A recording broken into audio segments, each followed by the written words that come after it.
Hello tout le monde, j'espère que vous allez tous très bien, moi c'est Hidalgo et je suis ravi de vous retrouver. Je reviens de la fournaise du Hellfest 2025, alors cela vous dirait que je vous parle de ce que j'ai pensé de cette édition, en terminant par le positif et le négatif, je vous en parle juste après le générique.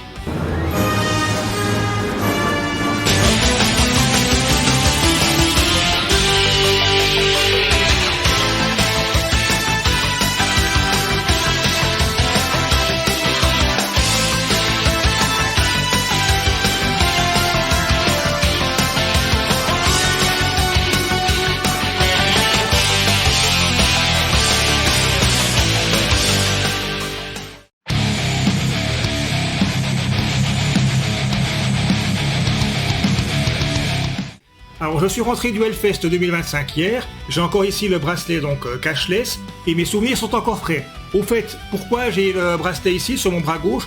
Ben c'est tout simple, j'avais un petit peu trop de cacaillerie à droite. Cette vidéo sera un peu à l'arrache, une sorte de vlog avec un petit peu de script car je reste quand même relativement occupé et que je désire sortir cette vidéo rapidement. Je suis revenu donc du Hellfest lundi, aujourd'hui donc mardi c'est mon jour de congé et dès demain je réattaque le boulot. Ça, c'était l'idée en rentrant du festival, mais j'avais beaucoup de matériel, j'ai complètement changé d'avis et la vidéo sort 6 mois plus tard. Pour ceux que ça intéresse, j'explique ce qui s'est passé dans le bilan et vous pouvez vous y rendre directement grâce au timecode. J'ai fait beaucoup de festivals métal, ne serait-ce que le Wacken que j'ai déjà fait 5 fois, mais pour le Hellfest, c'était une première. C'est bien dommage. On a eu la très grande chance que le père de ma chérie nous prête son camping-car. Son camping-car a beau être âgé et kilométré, on a senti qu'il a dû fournir un immense effort pour nous le prêter. Je pense que de mon côté, prêter ma Mazda 3 MPS, j'aurais aussi beaucoup de mal. Mais bon, on en a pris soin et ça nous a permis d'avoir un peu plus de confort durant le festival. Encore merci Claude.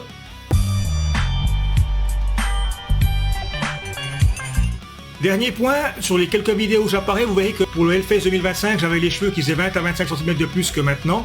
Alors en fait, c'est tout simple. Lundi, quand je suis rentré, donc justement j'ai coupé les cheveux, c'est quelque chose que j'avais prévu depuis longtemps déjà. Par contre, ce que j'avais pas prévu, c'est que vu la fournaise qu'il avait fait au Hellfest, si j'avais su qu'on aurait droit à ces températures caniculaires, je les aurais coupés avant. Bon, trêve de bavardage, sur ce, c'est parti.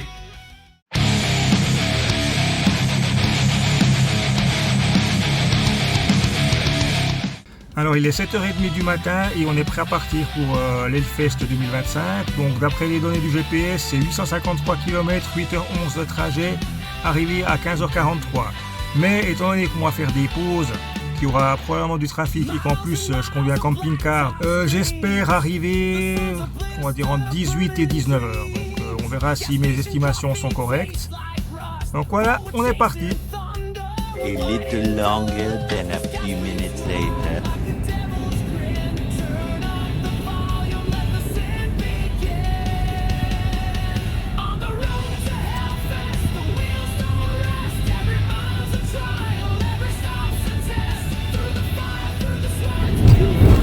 Ouais, je filme.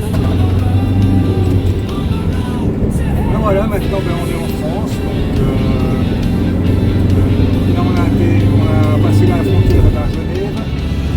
On a perdu une vingtaine de minutes dans les bouchons. Maintenant, l'heure normalement qu'indique le GPS c'est 16h01.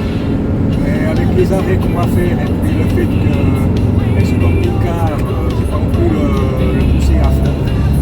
On tape toujours sur 18 et 19h pour arriver là-bas.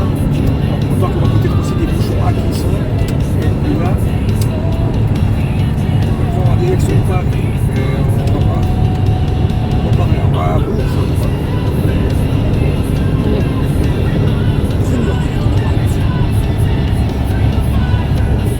Many hours later. Alors petit point, on a fait un petit peu moins de la moitié donc, de la distance. On a dîné et puis visiblement l'heure d'arrivée est déjà 18h28. Donc avec les arrêts j'avais dit en 18h et 19h, ça sera plutôt en 19 et 20 je pense. Il faut aussi dire qu'on a pris comme une pause relativement longue et puis que les deux fois j'en ai profité pour faire une sieste. Voilà, maintenant on va essayer de tracer pour arriver là-bas. More moments later.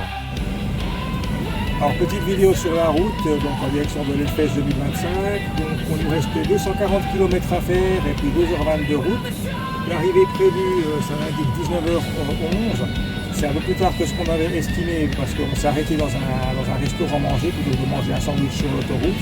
On a pris un petit restaurant qui était légèrement excentré. Alors la première chose que je remarque, c'est qu'effectivement il fait très chaud. Donc ils ont annoncé des températures entre 32 et 35 durant tous ces jours là-bas. Et aujourd'hui c'est censé être le moins chaud, donc 32 degrés. Donc on a pris la crème solaire, on a pris le chapeau et tout, mais en tout cas je voulais qu'on s'hydrate bien et qu'on fasse vraiment gaffe. En tout cas, j'espère qu'on pourra mettre les hauts vents parce que sinon déjà ici, alors qu'on a l'arrêt, qu'on a remis la clim, ça sera impossible d'aller dans le camping-car, donc en journée il fera trop chaud. Donc voilà, maintenant on y va. Many tic-tacs later. Voilà, on est arrivé donc au camping du Hellfest à 19h58. Donc c'est ici, il y a des camping-cars qui commencent à s'installer, des gens aussi tout autour. Par contre, ce qui est étonnant, c'est que depuis où on est, on voit absolument pas où se situe donc l'enceinte du festival.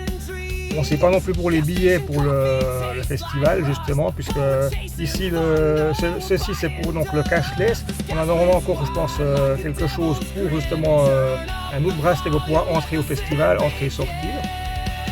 Donc maintenant on vient d'arriver, je pense qu'on va quand même boire une petite bière et puis se poser un moment. Et puis par la suite, on verra si on va déjà inspecter les lieux ou bien on va se renseigner pour savoir où est le Hellfest, on peut déjà avoir accès à l'enceinte.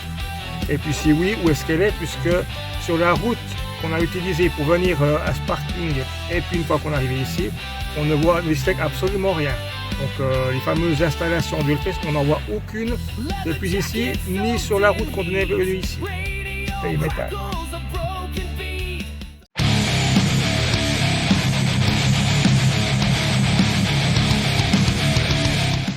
Peu après notre arrivée, on a sympathisé avec un couple de Français qui était juste à côté de nous.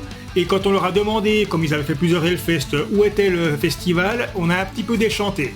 On était au parking P3 et pour nous rendre juste au festival, fallait compter en tout cas 35 voire 40 minutes de marche d'un bon rythme pour pouvoir y aller et 10 à 15 minutes de plus pour accéder aux enceintes, donc avec les 6 scènes. Alors autant vous dire qu'avec la chaleur qu'il a régné là-bas, les 35 minutes en tout cas les premiers soirs on a pu, après par contre quand on rentrait à la mi-journée là c'est juste impossible, on mettait plusieurs minutes de plus parce que sinon on était complètement déshydraté. C'est pas faux.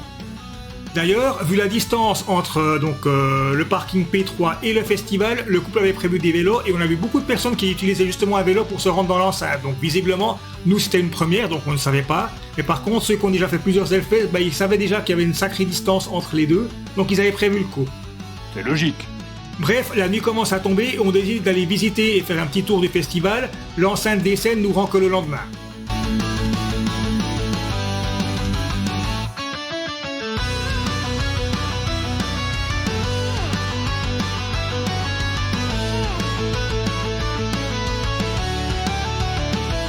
Bonne nouvelle, le bracelet cashless ici suffisait et comme on l'avait déjà activé, on a pu entrer directement dans le festival.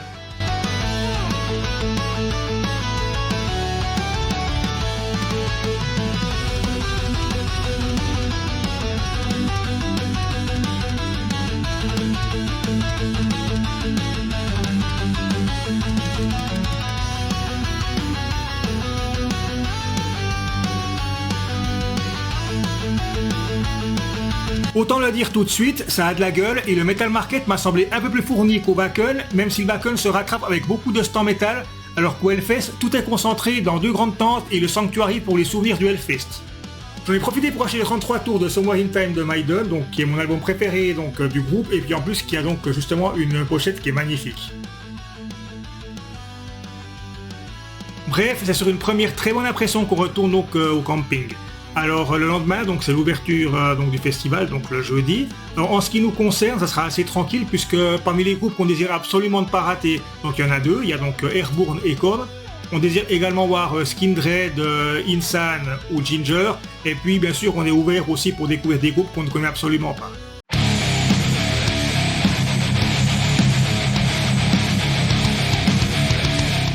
C'était prévu, mais on avait annoncé quelques jours avant que l'édition du Hellfest 2025 serait une véritable fournaise, et je peux confirmer, à partir de jeudi, donc sur toute la durée du festival, il a fait en 34 et 38 degrés durant tout notre séjour. Mais on avait bien anticipé et on a eu ni coup de soleil ni insolation. Je suis content pour toi. Par contre, vu la chaleur, je peux vous dire que ça débitait ici sur ce bracelet, puisque c'est là qu'on chargeait l'argent, et surtout que les bières n'étaient pas données, vu qu'une Carlsberg de 58 centilitres, c'était 7 €. Et puis je crois que la Grimbergen montait même à 9, et puis 6 € pour le coca, si j'ai bonne mémoire. Vu ce qu'on consommait à cause de la chaleur, je peux vous dire que ça partait vite. Bois ta bière, c'est la loi ici. Au Hellfest, c'est une question de survie. Le houblon coule comme une rivière. Sans ça, on finit tous par terre.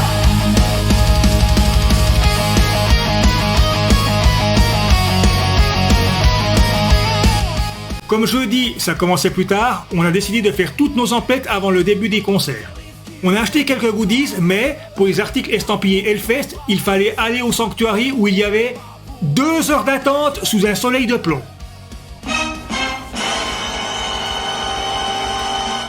Comme on n'avait pas envie de poireauter au soleil et qu'on avait encore du temps avant les premiers concerts, on en a profité pour visiter tout le site.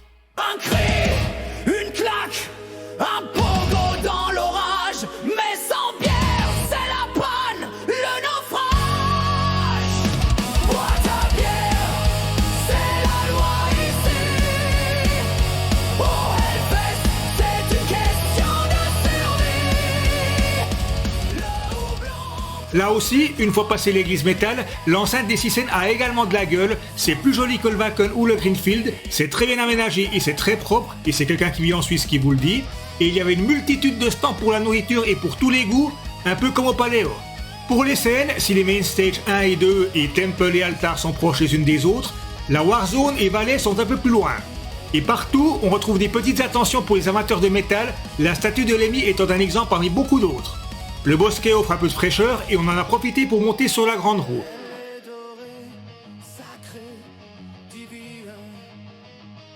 D'ailleurs, pour ceux qui douteraient qu'il faisait 34 degrés, regardez bien, les gens sont agglutinés à la moindre parcelle d'ombre. Bon, on en profite pour se rassasier et on s'installe pour aller voir Skindred, le groupe qui ouvre le festival sur la Main Stage 1.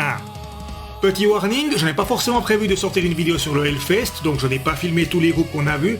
Et en plus de ça, vu la chaleur et que ma copine est plutôt petite, on a préféré s'installer à des endroits où on avait une bonne visibilité, pas forcément un endroit où il y a un cadrage qui est parfait pour faire des vidéos. Donc j'espère que vous serez indulgents si vous trouvez que le cadrage est un peu particulier. Et puis le dernier point, c'est que si vous voyez la petite icône ici, c'est que YouTube a fait chier pour ce que vous imaginez et j'ai dû légèrement modifier le son. Bref, sur ce, j'en reviens à Skindred. C'est drôle, je m'en doutais. Skindred est un groupe qui s'est spécialisé dans l'ouverture des festivals. Ils avaient fait pareil au Wacken et au Greenfield et dans beaucoup d'autres festivals. J'aime bien le raga metal et Benji, le frontman haut en couleur. Un set un peu spécial car outre leurs morceaux, on retrouvait du Star Wars, Van Halen et quelques autres.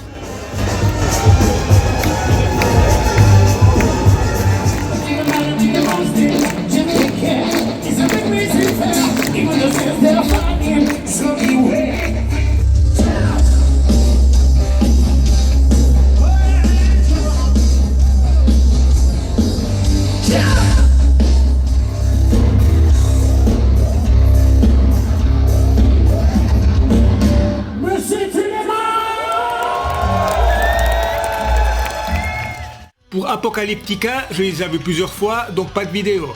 Pas de vidéo non plus pour Kim Dracula, qu'on m'avait conseillé, mais que je n'ai pas aimé. Et enfin, un gros moment pour nous, Airborne.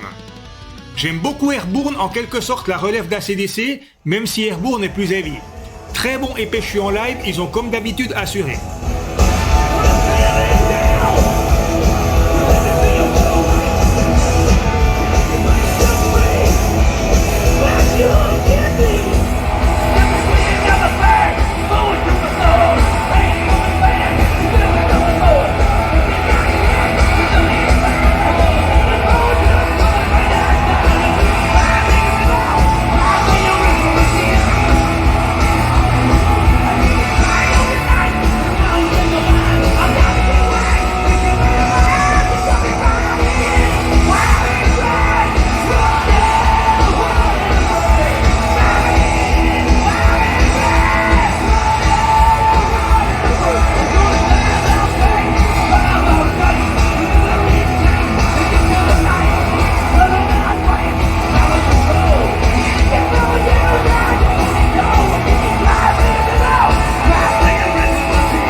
Puis c'était au tour d'Insan, l'ancien frontman d'Emperor. Niveau musical, c'est très différent.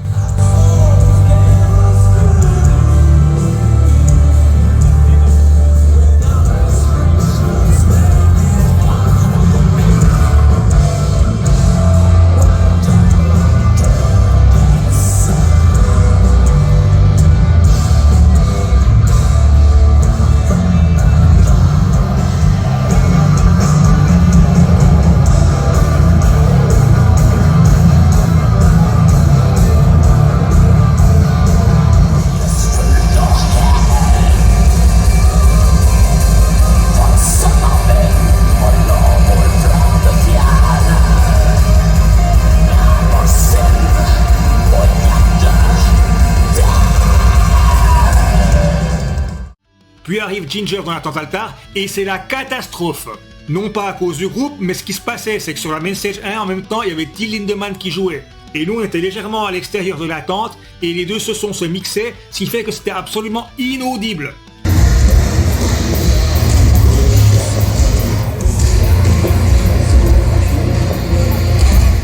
Une vraie bouillie sonore.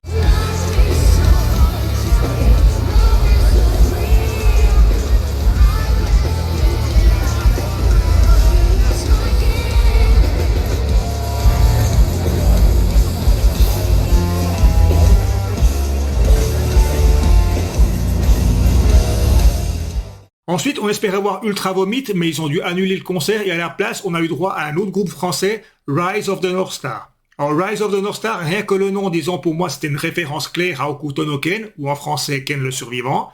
Ken, survivant de l'enfer. Ken, souvent quoi je le fais. Et puis leur musique, j'avais entendu un ou deux clips, si je me rappelle, enfin en tout cas à l'époque, je me rappelle, c'était vraiment un mélange entre du metalcore, du thrash et puis du hip-hop.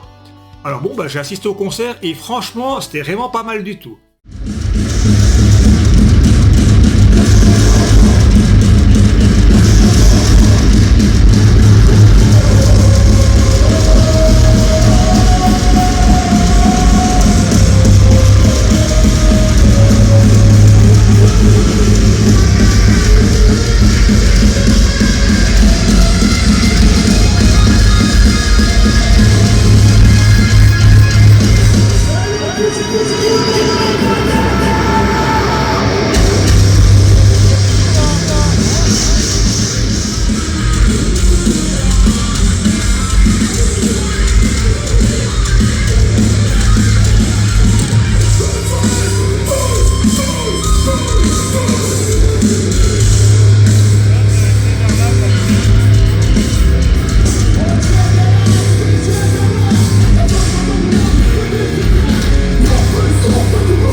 Enfin, pour terminer la journée, Korn.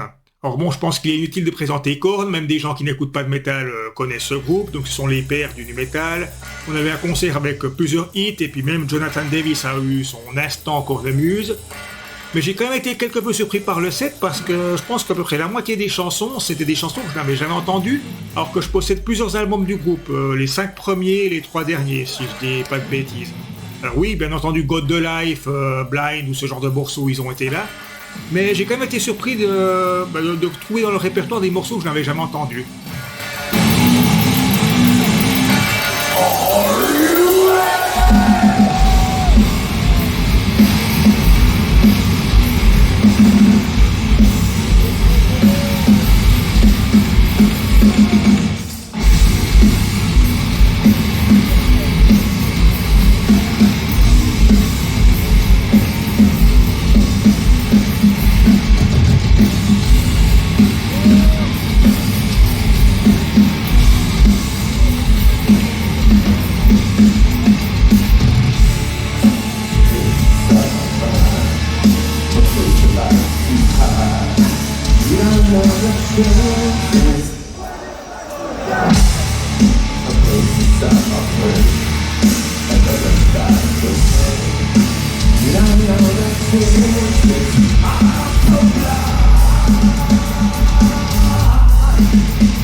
Mais bon, ça va pas empêcher d'apprécier le concert. Moi, j'aime beaucoup Korn.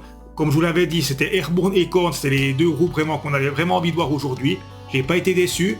Et puis une fois que Korn donc a terminé son set, eh ben on est retourné au camping, histoire de se reposer pour la journée du lendemain, qui promettait d'être encore plus chaude.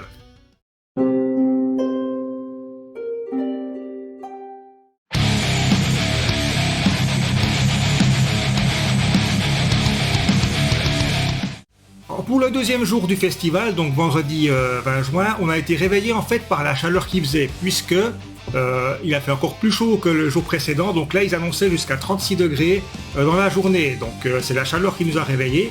Et puis j'ai remarqué que j'ai oublié d'en parler, donc par rapport au parking P3. Donc on a extrêmement bien dormi. On a dû dormir 6-7 heures, ce qui était une première pour nous dans un festival. Parce que bon, d'une part, on a le camping-car, mais aussi c'était un endroit qui était vraiment très calme. C'est pas comme par exemple au Wacken où il y a quelqu'un qui a un générateur qui vous fout du death jusqu'à 3h du mat, des trucs comme ça. Ça restait extrêmement calme, en plus de ça les barbecues étaient interdits. Je sais pas si c'est la raison, mais voilà. Toujours est-il que là, on a très bien dormi, c'est uniquement la chaleur qui nous a réveillés. Oh bon! Contrairement à jeudi où les concerts débutaient à 16h30, à partir de vendredi et jusqu'à dimanche, ils commençaient à 10h30. Alors on était déjà réveillés, on s'est fait un petit sandwich et puis on s'est rendu donc justement dans l'enceinte pour voir le premier groupe. On a vu une ou deux chansons d'un groupe qui s'appelait Sun, j'ai pas fait de vidéo, et puis ensuite on s'est donc rendu voir Morgarten, un groupe suisse de folk black metal. Alors là aussi malheureusement ils ont eu des soucis techniques, en plus de ça ils jouaient qu'une demi-heure, donc le set a été donc raccourci. Ça avait l'air pas mal, mais j'en ai pas suffisamment vu justement pour pouvoir me prononcer. Ça a l'air pas mal, mais j'en prononce pas plus.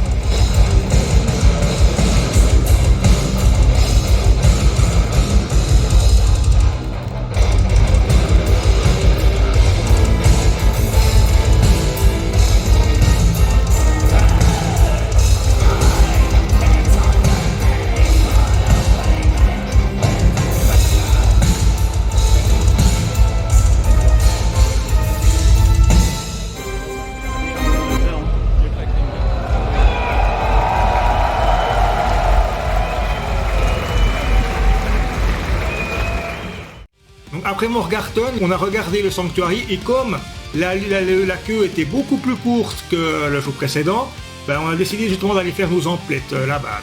Bon, quand je dis plus court, on a quand même poireauté en tout cas une bonne heure. Mais comparé aux 2 heures sous la canicule du jour précédent, c'était quand même mieux.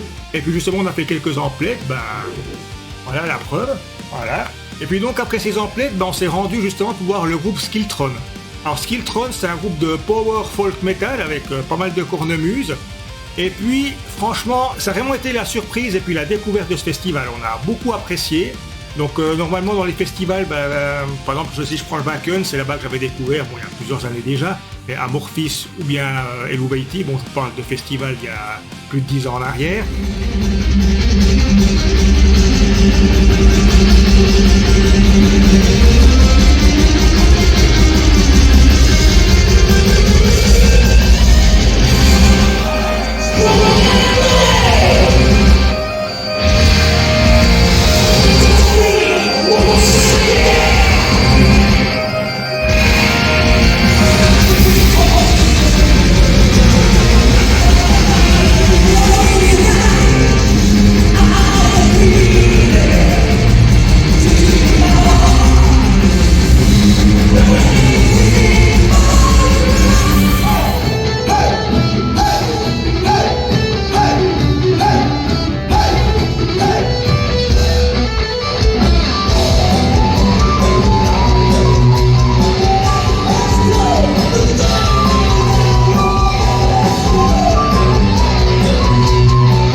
Skiltron, c'était la découverte, on a énormément apprécié, et puis bon, bah la preuve, parce que là, bien entendu, peut-être que vous l'avez remarqué, c'est plus le jour avant de recommencer le boulot, ça m'a permis justement, voilà, d'acheter 2 disques ici de Skiltron, donc à mon retour ici en Suisse, parce qu'un autre truc qui était vraiment pas terrible que j'ai trouvé au Hellfest, c'est que c'était impossible de trouver, donc là je compare avec le Greenfield ou Wacken, c'était que à part les grands groupes, donc Scorpions, Linkin Park, ces machins-là, qui avaient leur merchandising dédié, impossible de mettre la main sur de merchandising pour des groupes plus petits. Donc Skiltron, j'ai pas trouvé les CD, j'ai regardé dans les markets et tout, impossible de mettre leur main dessus, donc j'ai dû attendre de rentrer en Suisse pour pouvoir les commander en ligne.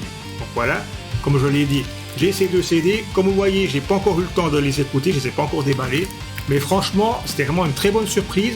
Le groupe était vraiment très bon, et en plus de ça, il y avait des Français qui étaient dedans, puis ils nous disaient qu'ils étaient extrêmement contents de jouer au Hellfest et même de jouer en France, parce qu'ils n'avaient pas souvent l'occasion de jouer en France. Donc Skiltron, malgré qu'ils font un folk power metal avec des cornemuses, à la base c'est un groupe argentin.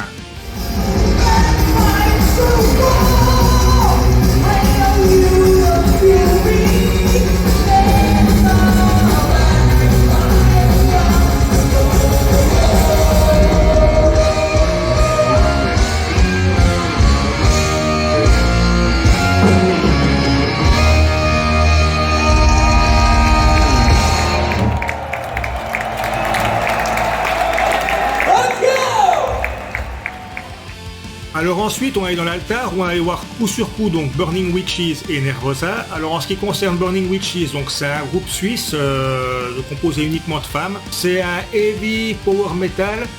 Alors le concert était, ouais, c'était pas mal quoi, on va dire. Mais le problème c'est que là aussi où j'étais placé, forcément si vous voyez la vidéo que j'ai fait, franchement, je suis désolé, il est vraiment pas de bonne qualité.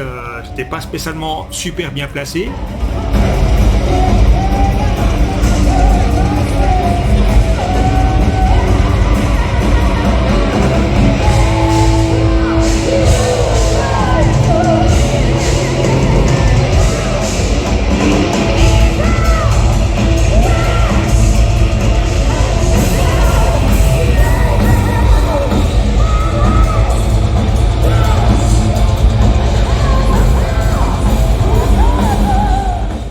Et puis ensuite donc jouer Nervosa, donc là aussi un groupe uniquement féminin. Par contre là on quitte le heavy power metal de Burning Witches, puisque Nervosa c'est carrément du trash et du death, donc ça ils envoient vraiment du pâté. Là par contre j'ai bien apprécié, j'ai plus apprécié donc Nervosa que Burning Witches. Ça dépote bien, franchement de la présence, de l'engagement, enfin vraiment aussi un groupe que en tout cas j'ai apprécié les découvrir. Bon, pas autant que Skiltron, mais c'était pas mal.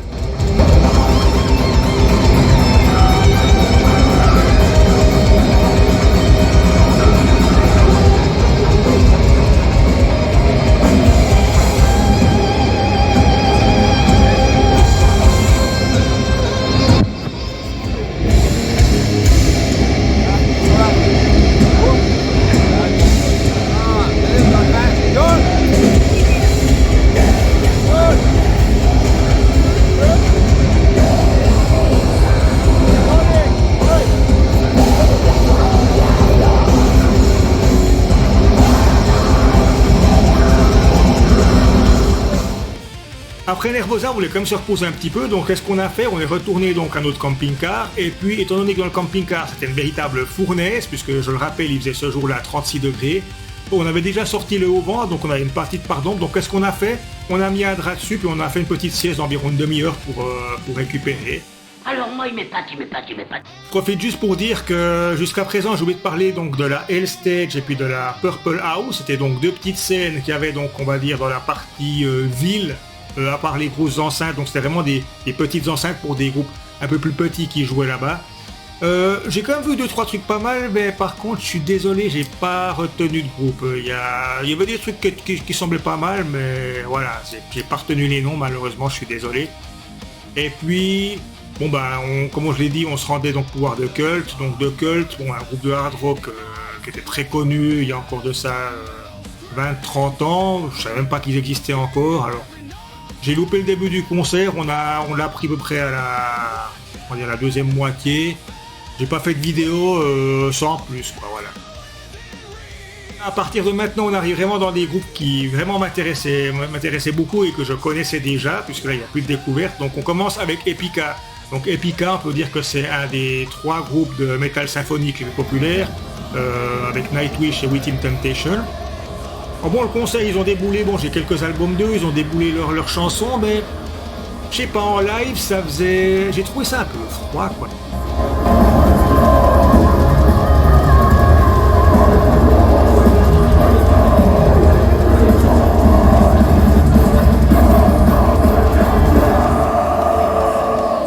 C'est pas mauvais, mais je sais pas, peut-être que j'en espérais un petit peu plus. Pourtant, ils ont bien joué. Peut-être ce côté un petit peu froid. Enfin, ça, c'est uniquement mon avis personnel. Après, peut-être que d'autres qui ont vu le concert d'Epica, ils ont un autre avis. En tout cas, moi, c'est ce que j'ai ressenti.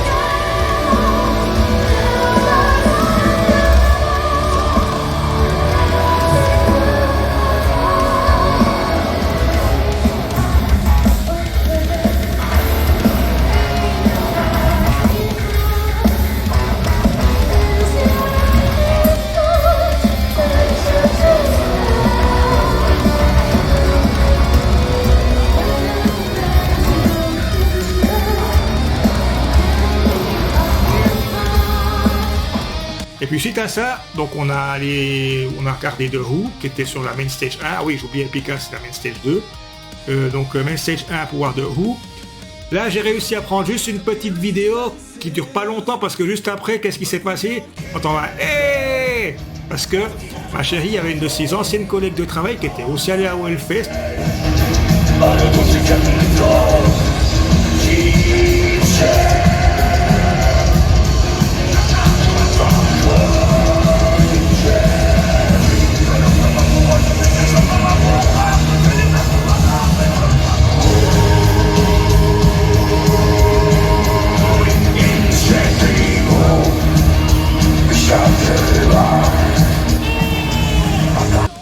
Bon, le Who, moi franchement j'aime bien, c'est assez original et tout.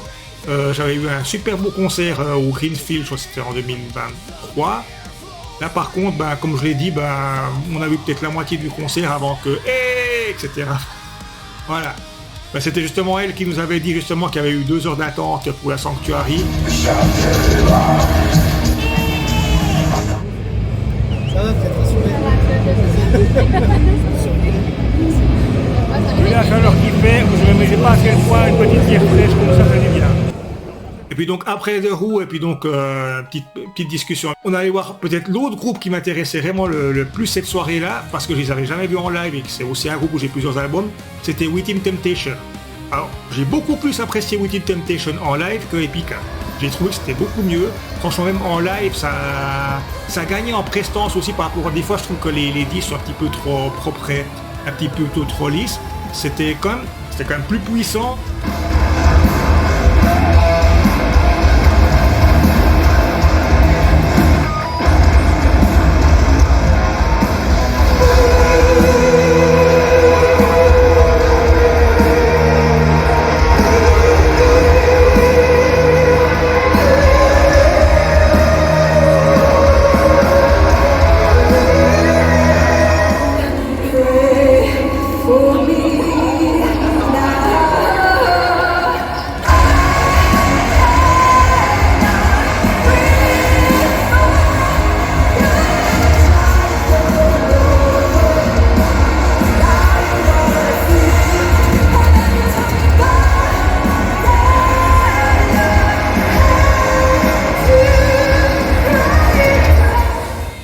Franchement, en live, Within Temptation, c'était vachement bien. Alors ça, j'ai beaucoup apprécié.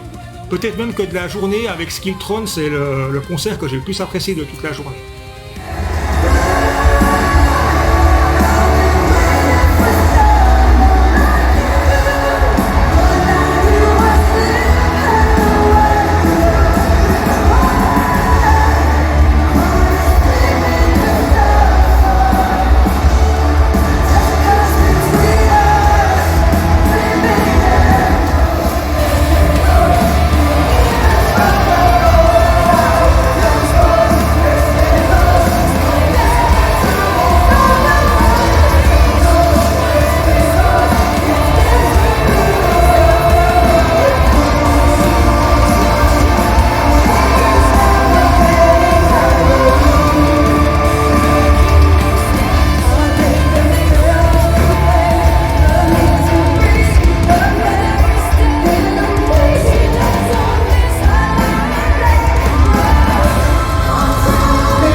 Et puis enfin, la grosse tête d'affiche qu'il y avait sur la Main Stage 1, alors je sais qu'il y a eu une grosse polémique sur leur venue, alors moi, la polémique sur Ted Lindemann, l'ancien batteur d'Emperor, la programmation, tout ça, je vais pas rentrer dans la polémique, même si moi aussi j'avais un petit peu écarté les yeux quand je les ai vus, mais bon, le groupe en question, donc c'est un groupe qui a beaucoup que parlé, c'est Muse.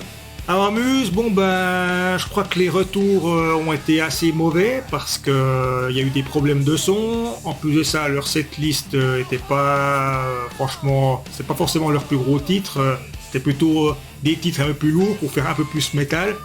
Et en plus de ça, Matthew Bellamy avait l'air de se faire chier sur scène. Alors je sais pas d'où ça venait, mais franchement, en enlevant les problèmes de son, en enlevant la setlist, quand on a un groupe qui a l'impression qu'il joue en pilotage automatique, ça me fait penser un peu à Metallica, Sabaton, quand je les ai vus. Vraiment, t'as l'impression qu'ils sont tous en train de jouer leur truc dans leur coin, mais en pilotage automatique, il y a aucun poil qui se hérisse, pas de sourire, pas d'enthousiasme, tout. Franchement, c'est vrai que ils n'ont pas eu... en tout cas, leur concert n'a pas été spécialement très apprécié pour les problèmes de son, de setlist, tout ça. Malheureusement, je ne peux pas non plus dire que Muse m'a convaincu dans ce concert-là. Pourtant, c'est un super groupe, mais alors là, je sais pas, il y a eu un couac.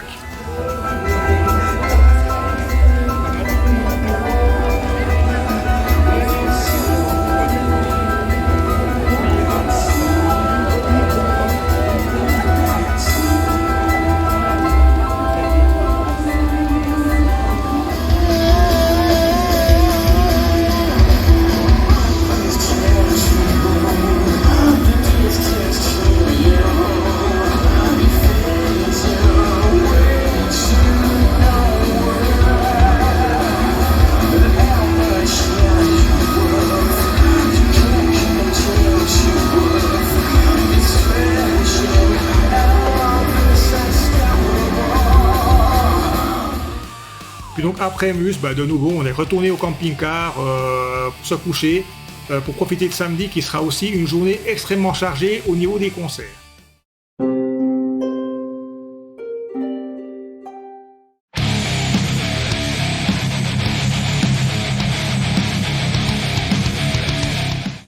Quand on est arrivé, donc le mercredi, il faisait 32 degrés. Jeudi, donc le premier jour du festival, il a fait 34. Ensuite, vendredi, 36. Et pour le samedi 21 juin, donc le troisième jour du festival, cette fois, il a fait 38 degrés. J'ai même vu sur certains sites qu'ils annonçaient qu'on avait frôlé les 40. En tout cas, moi, je vais rester sur ça. Et comme le vendredi, c'est aussi la chaleur qui nous a réveillés.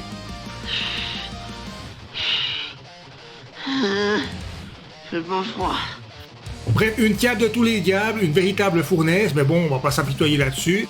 Alors là aussi, de nouveau, les groupes commençaient à jouer à 10h30, et puis il y avait justement un groupe qu'on avait absolument envie de voir, c'était ADX. Alors ADX, c'est un groupe français de speed metal, et puis à l'intérieur, il y a même un youtubeur assez connu, c'est Neo Geo Fanatic, donc quelqu'un qui donne aussi des cours de guitare si vous connaissez. Alors personnellement, je ne connaissais pas, alors on peut dire que ça a presque fait penser du speed metal à l'allemande, des trucs un peu à la Gravediger, c'est-à-dire que ça n'invente rien, mais ça fonce dans l'art, direct, efficace.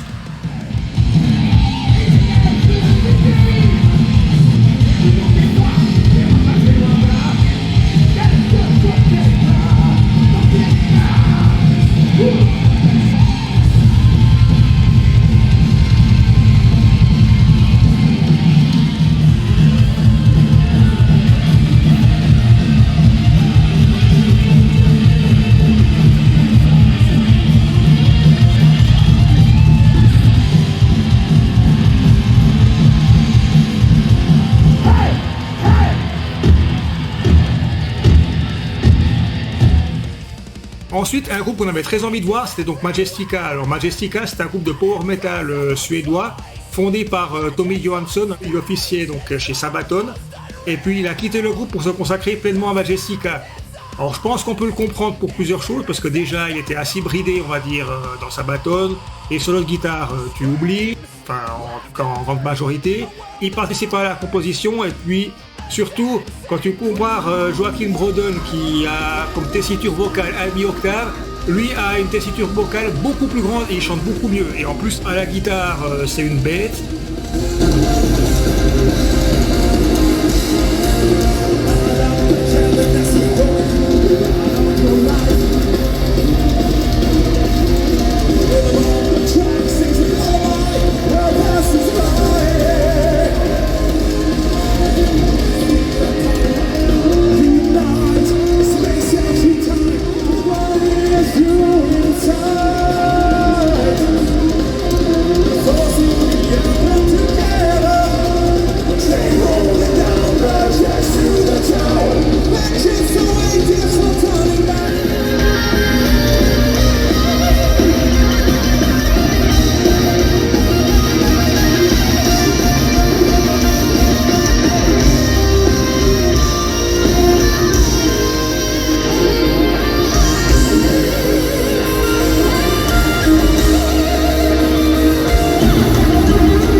Donc franchement, Majestica, si vous aimez Stratovarius de la grande époque, alors certes, ça n'invente rien, mais c'est extrêmement bien fait, et puis vraiment, j'ai beaucoup aimé. C'est dommage que c'était peut-être un petit peu court.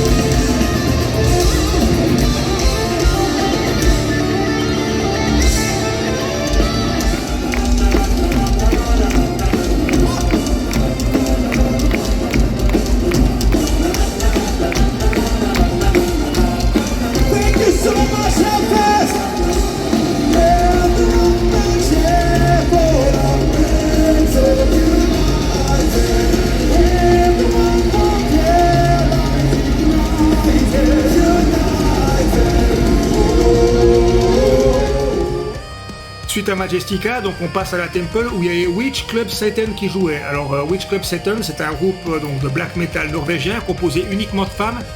Et puis comment je peux dire ça sans avoir de problème? Disons qu'elles sont pas pudiques, voilà. Donc il semblerait qu'à leur début elles jouaient dans leur plus simple appareil. Là par contre, elles avaient quand même besoin d'avoir les poumons dégagés, si vous voyez ce que je veux dire.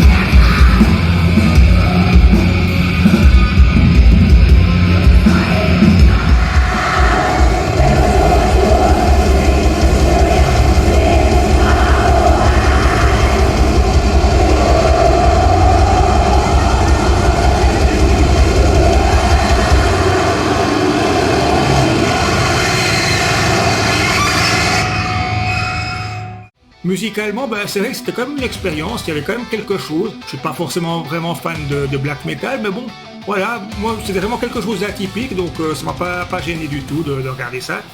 Et puis suite à cela, donc il a été temps de casser la croûte, et puis d'aller se mettre à l'abri, donc dans le bosquet, justement pour être à l'ombre.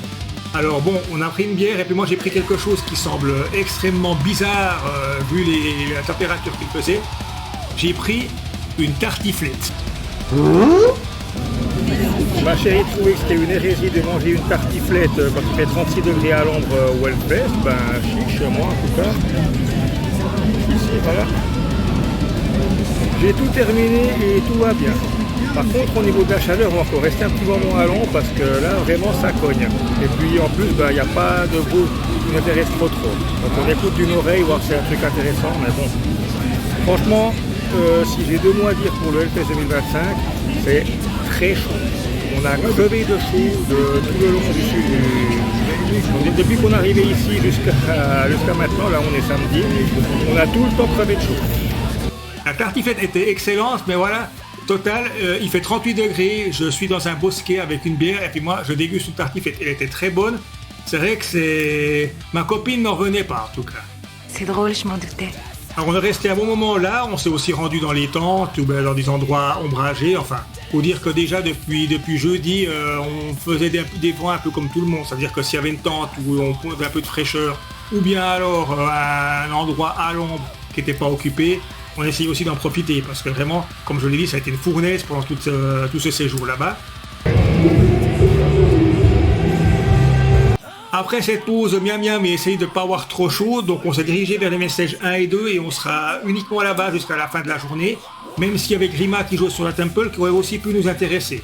Donc on commence avec Vision of Atlantis. Donc Vision of Atlantis, c'est un groupe de métal symphonique avec la chanteuse Clémentine Delaunay. Ce qui s'est passé, c'est qu'il y a eu un gros split dans le groupe, il n'y avait plus que le batteur qui est resté, Clémentine Delaunay est revenue, il y a eu d'autres personnes qui ont rejoint la formation.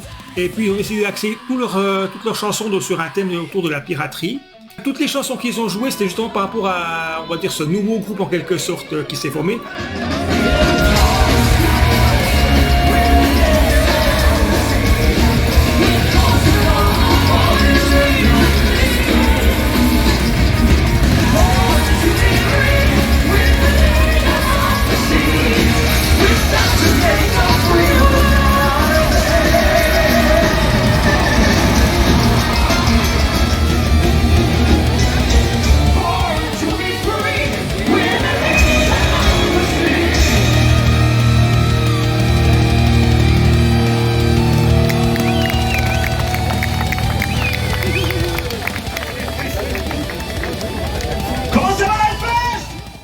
Donc c'est un groupe que je connaissais, mais pas du tout sous sa nouvelle forme. Donc c'était assez particulier de rentrer dedans. C'était très bien exécuté et tout, mais je connaissais aucun morceau qu'ils ont joué. C'est bien dommage. Ensuite, donc à côté, il y avait Myles Kennedy. Bon, bah là, j'ai pas fait de vidéo. C'était même qu'il y avait des très bons musiciens. C'était pas, je suis pas vraiment rentré dedans, quoi. Bizarrement, quoi. Ça m'a pas autant captivé. Donc ensuite, et toujours sur la même de jeu, Beyond the Black. Alors Beyond the Black, c'est un groupe de power metal symphonique allemand avec une chanteuse. Et puis la chanteuse, elle a notamment officié donc en live pour des concerts d'Avantasia. Et elle joue aussi dans Exciteden. Exciteden, c'est un groupe composé de plusieurs chanteuses, dont Clémentine Delaunay qu'on a vu juste avant. Et leur particularité, c'est qu'ils reprennent des chansons pop qu'ils adaptent à la sauce métal. Alors pour le groupe, écoutez, c'était une prestation solide. Je connaissais quand même quelques morceaux.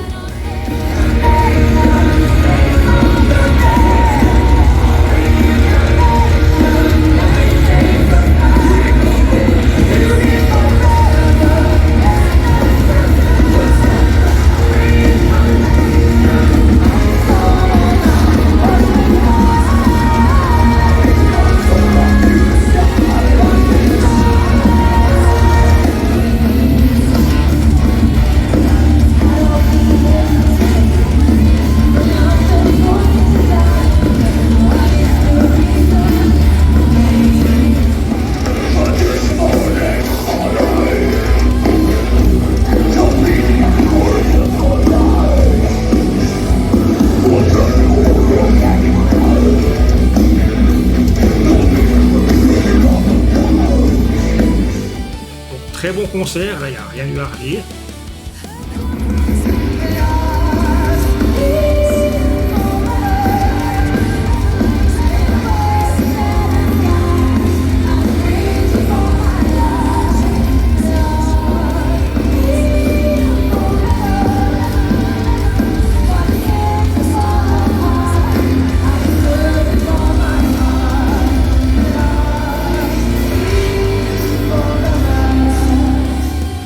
Suivi ensuite par Saftage. Alors Saftage, ça c'est presque un des précurseurs du métal symphonique, on pourrait presque dire, en tout cas avec Queen peut-être, enfin là je m'égare un petit peu. Saftage, le problème c'est que c'est ce genre de groupe, il faut plusieurs écoutes pour rentrer dedans et malheureusement je connais pas assez Saftage. Donc c'est un très bon groupe, le son était nickel, mais malheureusement pour rentrer dedans c'était un petit peu difficile.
Ensuite, et pour moi, c'était le gros morceau de la journée, Satch Vai Band. Alors, pour moi, Joe Satriani et puis Steve Vai, pour moi, c'est des dieux de la guitare, quoi. C'est vraiment des personnes que je respecte énormément. En plus de ça, en plus d'avoir donc une technique à toute épreuve, ils sont monstrueux quand ils jouent. Ils mettent leur technique au service de la musique et pas la musique au service de leur technique. Je sais pas si vous comprenez, ça veut dire que il y a toujours du feeling, il y a toujours quelque chose, alors que des groupes comme Dream Theater, qui justement jouaient après, eux c'est le contraire. Regardez quand je fais un petit solo, puis toi aussi tu fais un petit solo, puis toi un petit solo. Et bon, au milieu de ces solos, qu'est-ce qu'on fait? On essaye de tricoter un petit quelque chose pour faire en quelque sorte une musique. Alors que moi, c'est pas ça, c'est ça qui me dérange moi chez Dream Theater. Alors que vous prenez Steve Vai et puis Joe Satriani, eux, ils vont composer d'abord une musique et puis placer dedans peut-être des solos qui ont un sens, qui ont quand même une certaine musicalité. Donc un peu par exemple, si on prend un groupe de métal progressif que j'aime beaucoup qui ne jouait pas là, c'est Angra par exemple, ou bien Pagan's Mind aussi pour donner. C'est vraiment ces groupes-là, justement, ils mettent leur technique au service de la musique et pas l'inverse.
Donc pour moi, voir Joe Satriani et Steve Vai, ça a été un grand moment. Moi je vois Joe Satriani qui joue Surfing with the Lion, Steve Vai qui joue Hydra, bah, ça m'a pris au trip quoi, franchement.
Je sais pas ce qui m'a pris, j'ai carrément eu la larme à l'œil en les regardant jouer. C'était tellement beau, tellement puissant. Pourtant ça m'est déjà arrivé quelques fois de pleurer en live effectivement, mais là pour moi c'était de loin, bah, ça a été ce concert-là, le meilleur concert pour moi de tout le Hellfest. Vu ce qu'il m'a apporté, et puis bon bah franchement c'est des extraterrestres quand on les voit jouer, c'est hallucinant de voir qu'est-ce qu'ils arrivent à faire quoi. Enfin moi j'avais pas de mots quoi, tout simplement. Pour moi, Satch Band, un concert magique, quoi. Alors, j'ai juste surkiffé ce concert. J'ai adoré ça. Et puis même, j'ai été ému.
encore 33 putains de rêve de fou. D'accord, les gens derrière moi aussi, on est tous claqués. Alors bon, après ça, je vais il reste encore donc 3 groupes à voir. Cette fois, la main stage, Judas Priest. Judas Priest, est-ce qu'il faut encore les présenter? Je les ai déjà vus 3-4 fois.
Je trouve même que, par exemple, ne serait-ce que Painkiller, qui est archi difficile à jouer, bon, il joue toujours voûté, mais il a même mieux interprété que même pour des concerts qu'il avait joués des années auparavant.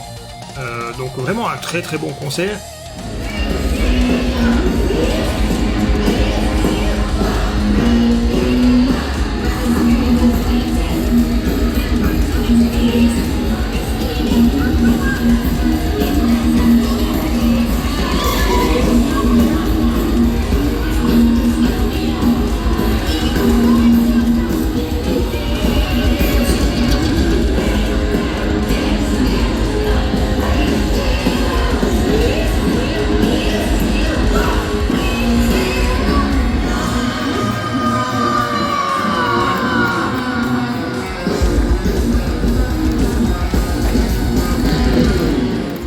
Et puis ensuite on arrive à Scorpion et puis là, faut pas être méchant mais on sent le poids des années. Alors oui, bien entendu les musiciens ils arrivent tous, il n'y a pas de problème, bon ils sautent moins dans tous les sens tout. Mais le problème c'est Klaus Meine, quoi, donc le chanteur, donc le type il est vraiment au bout du rouleau. Quand on le voit marcher on a l'impression de voir Joe Biden.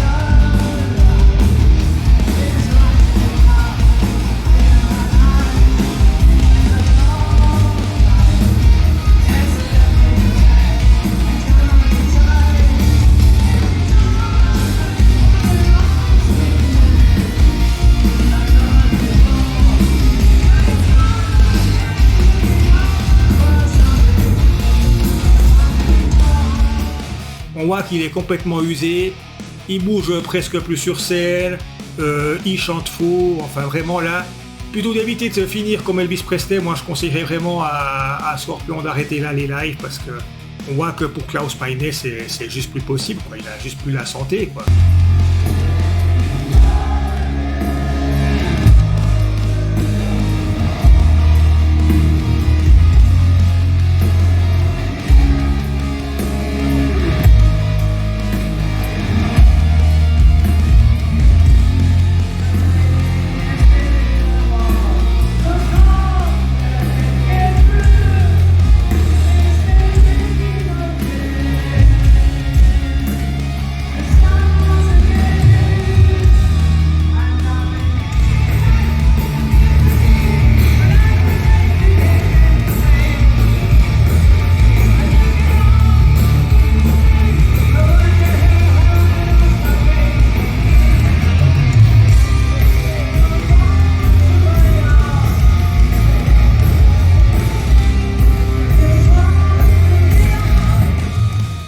Vraiment déçu de voir Scorpions, moi je les avais vus il y a déjà une dizaine d'années à Longirock. À Longirock c'était beaucoup mieux, ils avaient encore la pêche. Là en tout cas en ce qui concerne Klaus Meine, plus du tout. Donc vraiment dommage.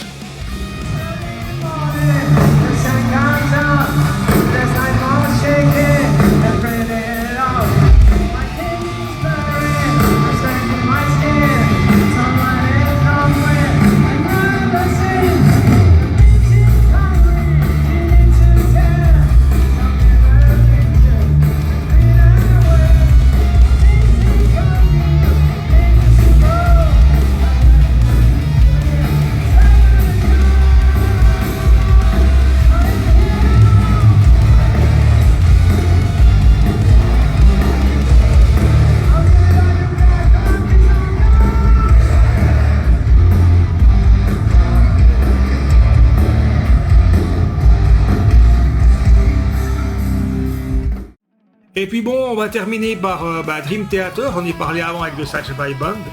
Des fois, c'est comme j'avais vu une fois un reportage sur YouTube où il dit alors voilà pour cette chanson, ici je passe en 16-4, après en 13-3, puis après 4-2, puis après je reviens en un thème binaire, après un thème tertiaire.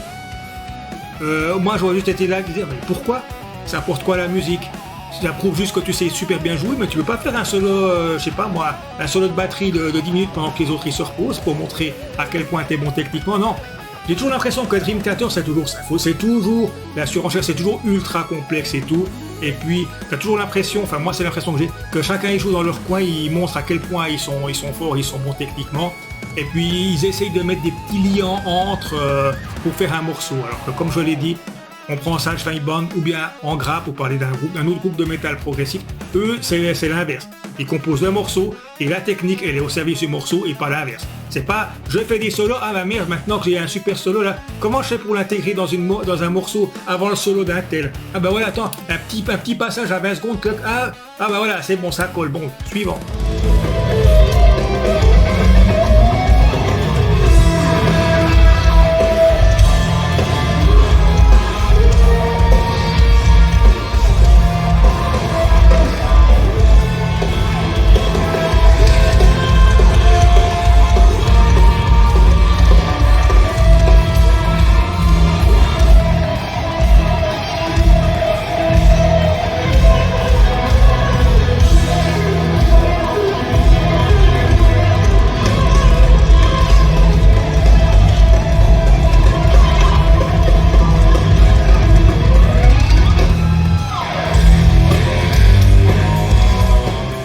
Théâtre, donc c'est froid, c'est clinique, c'est très bien interprété certes, mais où est l'émotion? Voilà, il n'y en a pas, enfin moi en tout cas j'en ai pas ressenti. Je sais qu'il y a des fans de Dream Theater qui vont sauter au plafond quand je dis ça, et moi franchement quand j'écoute Dream Theater je regrette, j'arrive pas à ressentir cette émotion, et puis en live c'est encore plus flagrant j'ai trouvé.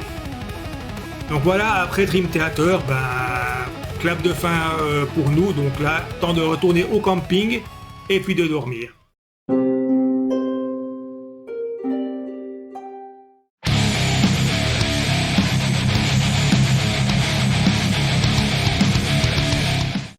Alors maintenant c'est le dernier jour donc du Hellfest, dimanche 22, et en fait on en avait déjà parlé avec ma chérie auparavant.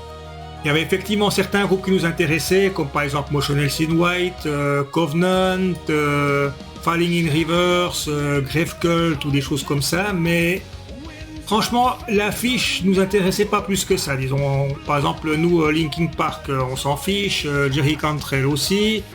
Alors qu'est-ce qui s'est passé, c'est qu'en fait on est parti. Alors moi j'aimerais bien savoir pourquoi. Bon, comme je l'ai dit, l'affiche, à part peut-être Falling in Reverse, Motionless in White ou Covenant, l'affiche nous intéressait pas tant que ça, ou alors c'était des groupes qu'on avait déjà vus comme Walls of Jericho. Et puis surtout, j'avais une opportunité ce jour-là, c'était d'aller chez Jour du Grenier, donc d'aller chez Fred et Seb, donc à Fougères.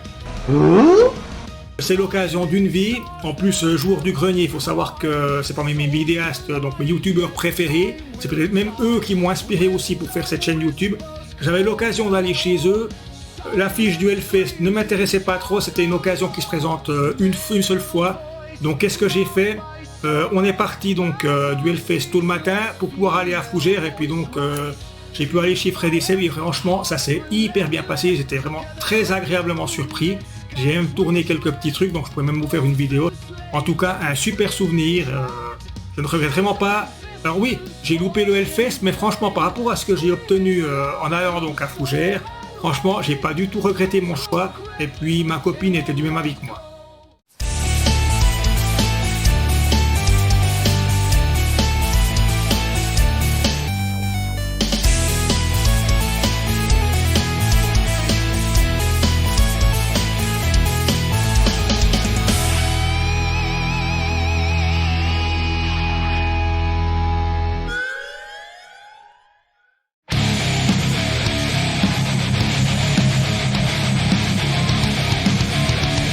Many months later. Pourquoi cette vidéo a mis autant de temps à sortir alors qu'à la base, comme je l'avais dit, je pensais vraiment faire quelque chose de tout simple, sans chichi, sans esbrouf. En fait, la raison, c'était déjà que j'étais pas très satisfait donc de la qualité sonore, voire vidéo de certains concerts donc, que j'ai filmés. Vous avez pu constater que pour certains, malheureusement, c'est pas génial. Ça, c'est une belle connerie. Ouais, c'est bien vrai. Bien en fait, pourquoi j'ai changé d'avis? Eh bien tout simplement parce que peu de temps après le Hellfest, il y a une polémique qui a éclaté, notamment par rapport à des rétributions que percevaient certains youtubeurs pour faire des shorts, voire des vidéos en rapport avec le Hellfest. En ce qui me concerne, depuis les débuts de la chaîne, je n'ai jamais été rétribué pour mes vidéos. Mais bon, vu que sur YouTube, il y a vraiment certaines personnes qui ont une vie absolument passionnante, et puis ils n'auraient pas hésité à me balancer un flot d'insultes sans avoir vu une seule seconde de ma vidéo, mais juste parce qu'ils ont lu le mot Hellfest dans la description, ça ne m'intéressait pas. C'est honteux. Bref, recevoir des messages de haine complètement gratuits, comme ça ne m'intéressait pas, j'ai complètement changé d'avis, et au lieu de faire une vidéo courte où je racontais rapidement qu'est-ce qui s'est passé, j'ai décidé de prendre mon temps, je vais essayer d'utiliser tout ce que j'ai filmé comme matériel là-bas, et même essayer de faire la vidéo la plus longue que j'avais fait depuis le début de la chaîne. J'ai essayé de m'appliquer avec ce que j'avais, en essayant aussi de la rendre digeste. Et puis, en ce qui concerne les musiques que vous avez entendues en arrière-plan, ce sont toutes des musiques que j'ai composées. Et ça aussi, ça a pris un certain temps. C'est bien du coup, non? Oui, non, mais bien sûr, oui, non, mais c'est bien. Bon, pour le reste, après, pourquoi autant de retard? Il y a eu les vacances déjà. Ensuite, j'ai fait des choses qui n'ont strictement rien à voir avec la chaîne, mais qui m'ont pris énormément de temps. J'ai notamment organisé quelque chose. J'ai aussi fait 2 vidéos qui n'ont strictement rien à voir avec la chaîne, qui sont de l'ordre du privé. Et puis bon, j'ai eu une épreuve familiale qu'il a aussi fallu surmonter. Donc pendant plusieurs semaines, en tout cas, je n'ai pas du tout touché à ça. J'avais vraiment pas le moral, ni le temps, ni l'envie de bosser sur cette vidéo.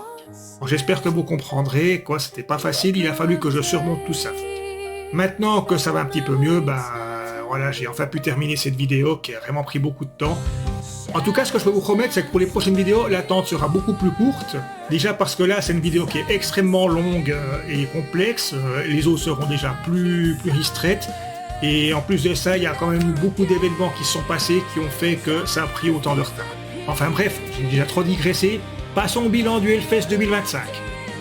Ça pour une nouvelle, c'est une bonne nouvelle.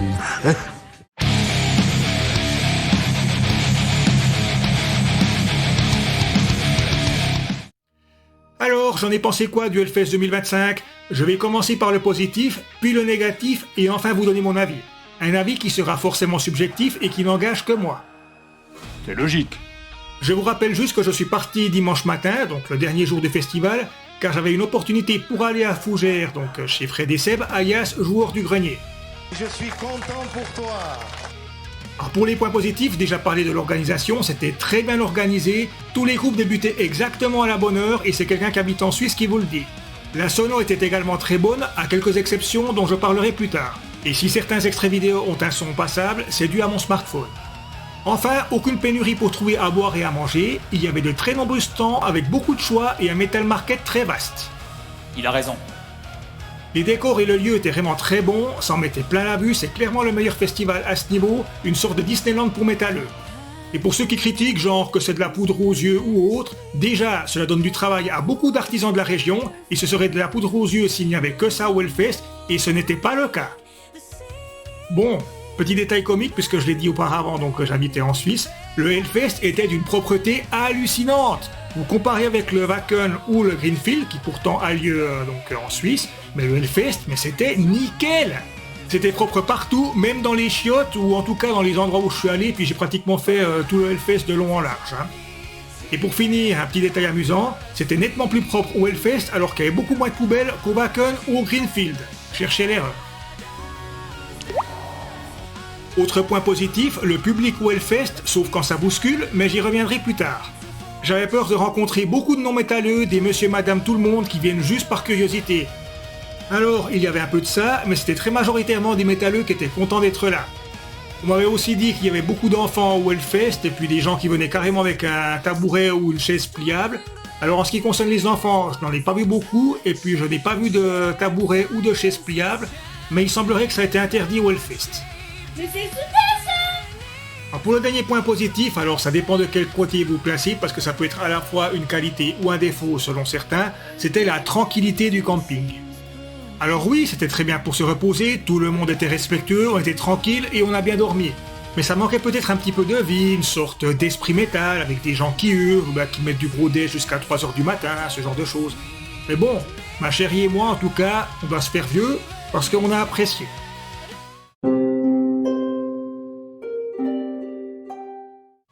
Pour les points négatifs ou défauts, on va peut-être commencer par ce qui ne concerne pas directement le Hellfest, mais tout simplement déjà la canicule.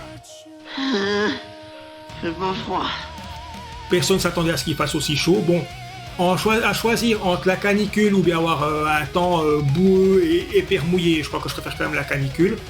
Bon, les gens étaient quand même, on le voyait aussi, cette canicule, ça a affecté un petit peu aussi le public, puisque le public était peut-être moins remuant que d'ordinaire. Ensuite, l'autre problème, mais ça c'est aussi indépendant du Hellfest, c'est le prix des péages en France. Ils sont devenus complètement tarés, quoi. Moi je me rappelle quand on allait en Espagne, on prenait les autoroutes, mais alors là les prix, faire 250 bornes je crois sur une autoroute, payer passer 50 €, mais ils sont complètement malades, quoi. Donc c'est devenu vachement cher de se rendre justement au Hellfest uniquement, sur pas uniquement des péages, vraiment c'était devenu une hérésie. Mais pourquoi? Putain! Enfin, c'est mon smartphone qui a fait des siennes lors de certains shows avec un son vraiment passable, et encore je suis gentil. Nicolas. Concernant le Hellfest en lui-même, alors il y a eu plusieurs polémiques, je vais uniquement me concentrer peut-être sur la polémique qui a fait le plus de bruit, c'était la programmation 2025. Alors oui, j'ai assisté à d'excellents concerts comme Airborne, Korn, Within Temptation ou The Sage Vibrant qui a été mon coup de cœur du festival. J'ai aussi découvert des groupes comme Skiltron, dont au passage j'ai aussi eu le temps d'écouter les CD. Alors si vraiment le groupe vous intéresse, concentrez-vous plutôt sur les derniers, qui sont vraiment pas mal. Mais bon, pour en revenir donc à la programmation 2025, surtout si on compare avec les éditions précédentes, et puis aussi par rapport à mes goûts personnels, j'ai trouvé que la programmation 2025 était un poil décevante. Et puis bon, on terminera là-dessus, c'est qu'il semblerait que pour l'édition 2026, les organisateurs ont entendu les critiques, et puis justement ils ont en quelque sorte redressé le niveau, avec un line-up qui est juste monstrueux, avec des groupes comme Iron Maiden, Helloween, Architect, Sepultura, Megadeth, Offspring, les vétérans Deep Purple et Alice Cooper, Papa Roach et beaucoup d'autres. Donc franchement, je pense que l'édition 2026, ne serait-ce que sur le papier, elle sera beaucoup plus appréciée que l'édition 2025, ou en tout cas par une majorité de personnes. Puisqu'on parle des groupes justement, que dire des concerts de Muse ou de Scorpions ? Oui, le début de concert catastrophique de Muse n'était pas de leur faute, vu que leur matos a grillé à cause de la chaleur, un peu comme pour le groupe Morgarten. Mais ça n'excuse pas donc la setlist quand même assez spéciale, et puis aussi l'attitude du groupe sur scène. Alors oui, ça a repris Stranded de Gojira, mais bon, désolé, ça n'a pas suffi. Quant à Scorpions, je me répète, mais Klaus Meine n'est plus du tout dans le coup. Se traînant sur scène, chantant faux, l'air parfois hagard sur scène, et toujours con à tendre le micro pour ne pas chanter. Si j'ai un conseil à donner, c'est Klaus, qui était un super chanteur, mais profite de tes dernières années avec une retraite amplement méritée. Un grand pouvoir implique de grandes responsabilités. Bon, et là je pense que dans les points négatifs, on va tous être d'accord avec moi, c'était le prix des bières au Hellfest, c'était vraiment cher. Alors moi j'avais mis 200 balles sur mon bracelet, j'ai surtout bu des bières et quelques coca durant le festival, j'ai jamais été bourré, donc j'ai pas eu une consommation excessive. Mais à la fin, il me restait que 3 € sur mon bracelet. Et je n'ai pas été là dimanche. C'était un petit peu mieux niveau bouffe, avec beaucoup de choix, mais je comprends certaines personnes qui critiquent le Hellfest avec ce côté justement machine à cash. Et puis vraiment, les prix des bières, c'était vraiment pas donné. Enfin, et je ne sais pas si c'est une question d'éducation, mais c'est tout simplement les gens qui bousculaient au Hellfest. J'ai remarqué que beaucoup de personnes, en tout cas au Hellfest, bousculent et ne s'excusent jamais. Certains bousculent même fortement, rien à foutre, ils continuent leur chemin, alors que moi je sais pas, je compare avec le Greenfield ou le Hellfest, même quand on bouscule fortement quelqu'un, il y a toujours pardon, ou bien une Schuldigung, ou bien alors ils font un signe pour s'excuser ou des trucs comme ça, là rien, ils te bousculent fort, rien à foutre, ils continuent tout droit. Alors, j'ai eu la chance de pas être bousculé fortement quand je tenais des bières, parce que je pense que là, ça aurait eu le don de m'agacer. Si tu te pointes encore, tu peux être sûr que tu repars avec la bite dans un Tupperware. Pour conclure, j'ai beaucoup aimé le Hellfest, je comprends qu'on le considère comme un des meilleurs festivals métal au monde, c'est très pro, je n'ai pas regretté le côté Disneyland du métal, j'ai beaucoup moins aimé le prix des bières, mais en tout cas, pour y retourner à une prochaine édition, ça sera sans aucun souci. Ce ne sera malheureusement pas le cas pour 2026, ma copine et moi avons acheté les billets pour le Wacken 2026, et en plus de cela, on va aussi aller voir les groupes Ultra Vomit, Carpenter Brut, Megadeth et Trivium, donc on peut pas tout faire non plus au niveau moulin. Alors on verra si on sera là pour l'édition 2027 du Hellfest. Alors oui, j'ai cité le positif et le négatif du festival, mais encore une fois, j'ai beaucoup aimé le festival, j'ai pas du tout regretté d'y être allé, et je suis tout à fait disposé à y retourner une prochaine fois. J'espère juste que, comme pour cette fois-ci, on a eu un peu plus de confort, donc ça serait vraiment super si on pouvait nous prêter un camping-car, ou au moins d'avoir des matelas dans la tente. Alors oui, certains diront que c'est n'importe quoi. Je vous rappelle que ma copine et moi, on a plus de 40 ans, on se fait vieux, il y a 10 ans ça posait pas de problème. Maintenant, à un autre âge, ça commence à devenir vraiment difficile. Sur ce, il est temps de vous laisser. Alors, il y a 2 personnes qui se sont dévouées pour regarder cette vidéo un petit peu en avance. Ils l'ont trouvé très digeste et ils l'ont apprécié. J'espère que ce sera aussi votre cas. Et puis, comme d'habitude, si la vidéo vous a intéressé, n'hésitez pas à liker, à partager, à mettre le petit pouce ou à vous abonner à la chaîne si ce n'est pas fait. Sur ce, portez-vous bien, ne cessez pas de rêver et à bientôt pour une prochaine vidéo. Ciao!